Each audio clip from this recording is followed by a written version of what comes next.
For those of y'all who follow my channel, and for the people who hopefully will notice in this video, just remember that I drive for Uber and Lyft on weekends downtown Austin. So I speak to and listen to a lot of the college kids in the city. The kids from all the way in Texas State and San Marcos, Austin Community College, uh, St. Edwards, Concordia, all the way up to Waco, Mary Hardin, Baylor Simmons, and Belton, UT, and of course, Houston Tilson College. I talk to all of them because I want to pick their brains. What makes a kid want to go to college? Every single one, no matter what race they are, has said similar things. They want a better future for themselves than their parents got. They want to either be an example or prove a point.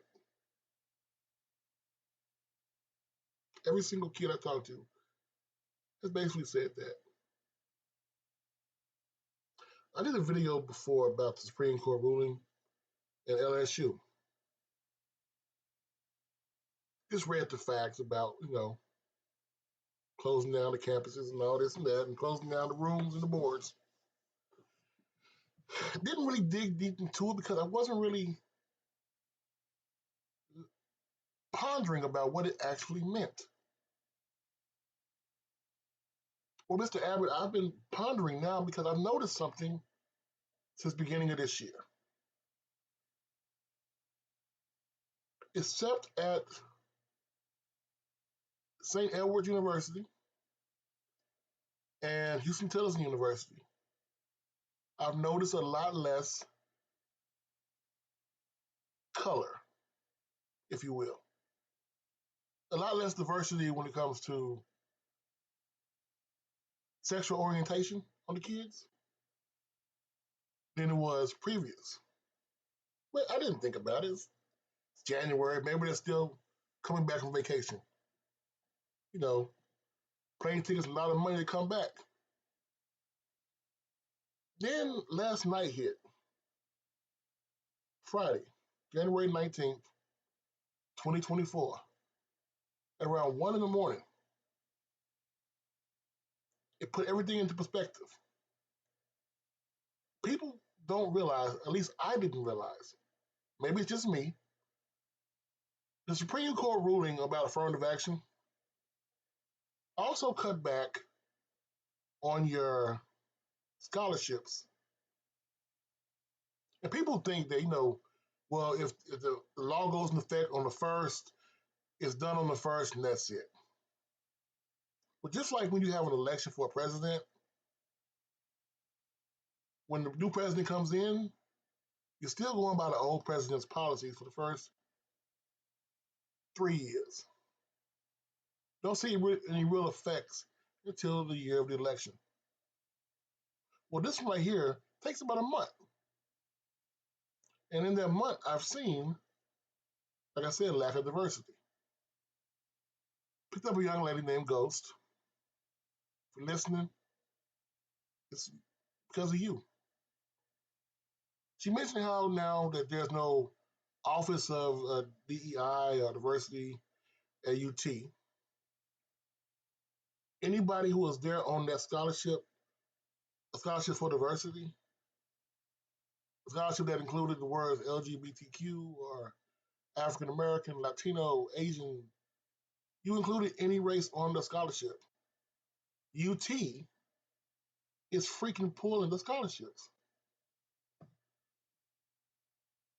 Because UT is pulling the scholarships, it must be something going on nationwide, which is true. Schools that are getting public funding have a choice from the state to accept or not accept, and they're pulling it. Young lady was crying, bawling out tears.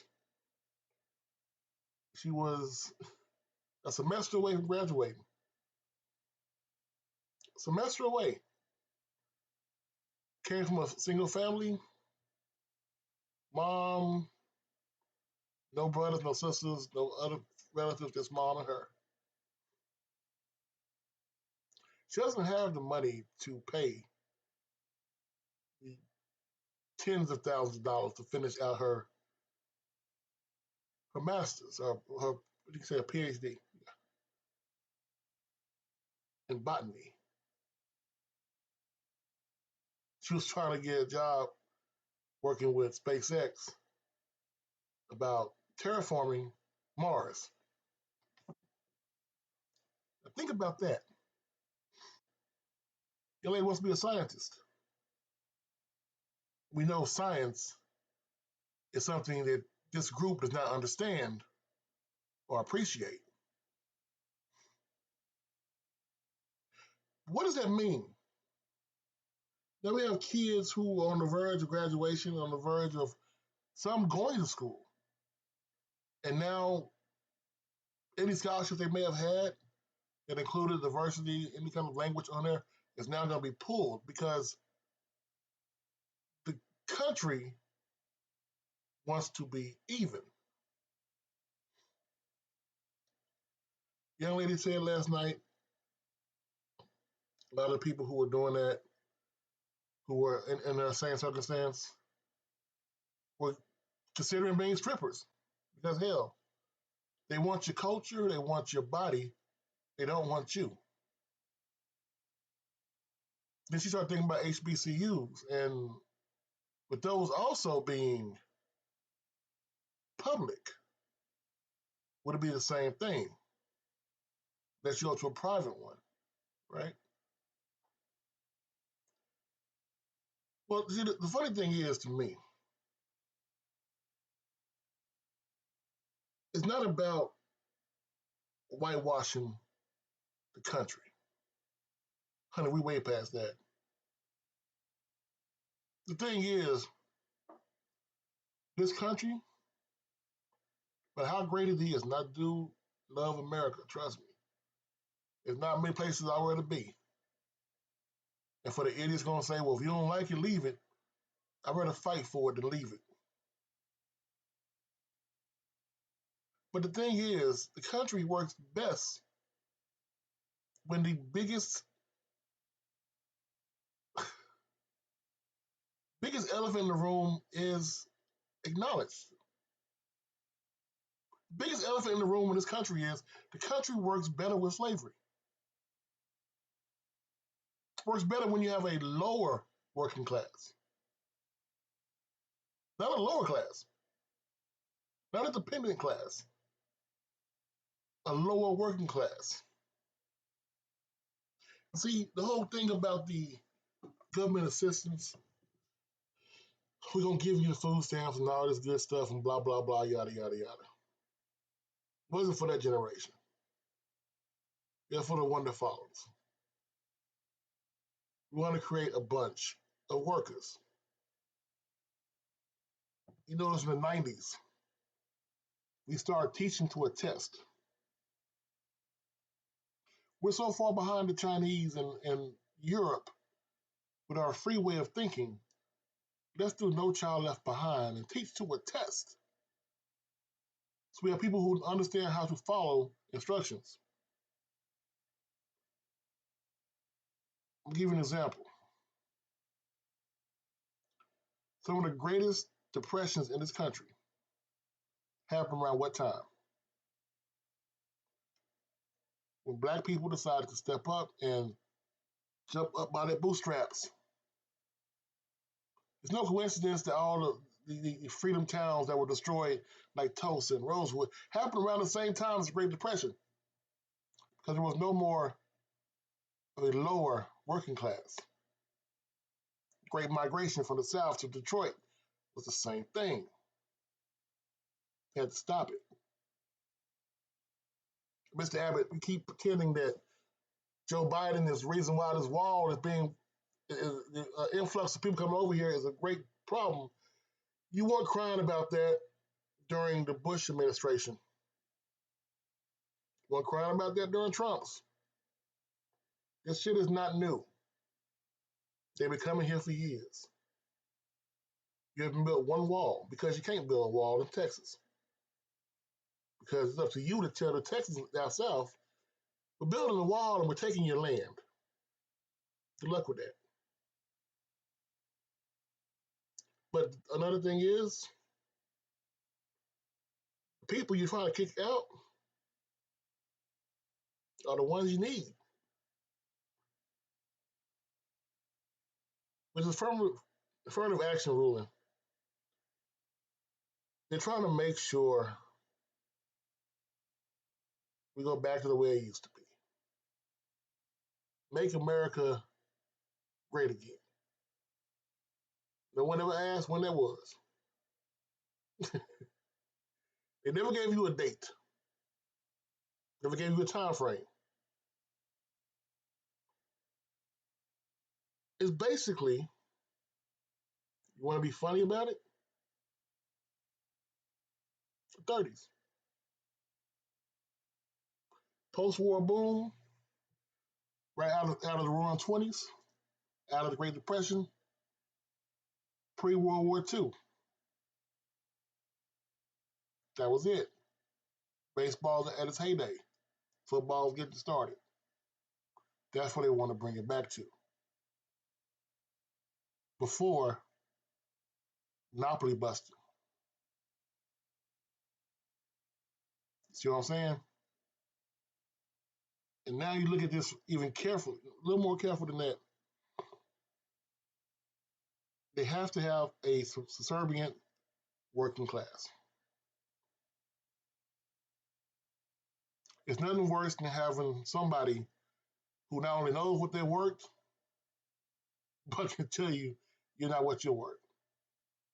Has nothing to do with race right now. They ain't put on race as far as the people in charge, but the have and the have-nots. Put it that way. Now, a lot of the haves are one particular race. A lot of the have-nots are everybody else. But it's really the have and have-nots right now. Now, with this ruling, there will be an influx of kids going to apply to HBCUs and HSIs. Separate but equal. Right? Remember that? It's going to be the new slogan pretty soon. Separate but equal. Because they don't allow you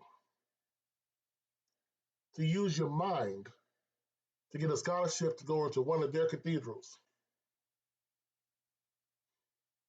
Then you fight everybody else to go into one of ours, because they've already underfunded, underpromoted, under-advertised. So when it does come up, you're now looking at a lesser than school, right?